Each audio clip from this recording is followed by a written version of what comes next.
트럼프 대통령과 이제 시진핑 주석인데 비슷한 점도 많고 굉장히 다른 점도 많아요.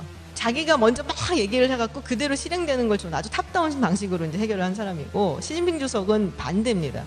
물론 결정은 자기가 내리지만 트럼프 대통령은 완전히 상반되는 스타일인 거죠. 미국의 정치 시스템이 굉장히 견고하게 잡혀져 있기 때문에 트럼프식의 리더십 미국 시스템에서 성공하기가 상당히 어렵다는 겁니다. 지금 백악관에 이렇게 스텝이 자주 교체된 적이 없어요. 자기 스텝에 대한 어떤 신뢰가 부족하다는 거.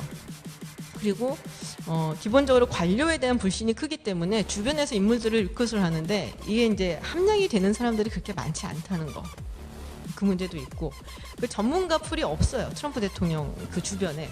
뭐 나간 거에 대해서 특별히 트럼프가 아쉬워하지도 않고. 그래서 이렇게 많은 이제 스태프들을 교체를 하면서 자기 입맛에 맞는 사람을 꽂아 넣고, 그래서 자기가 원하는 방식으로 이제 끌고 가려는 게 트럼프의 방식이라면, 시진핑 같은 경우에는 또 중국은 또 중국 나름의 시스템이 있지 않습니까? 다들 아시다시피 공동으로 이제 리더들이 이끌어 나가는, 중국의 어떤 이제 여러 이제 정치 지도자들 중에서 상당히 획기적인 인물이 되는 것만은 틀림이 없다.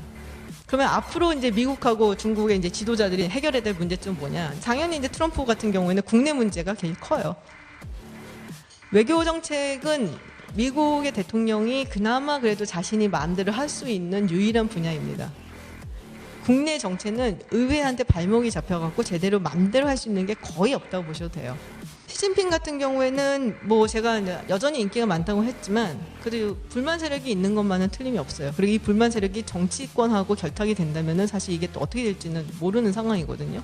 그래서 그런 부분에서 이 정치적인 숙적들을, 이 세력들을 얼마나 효과적으로 잘 제거를 할 수 있겠느냐.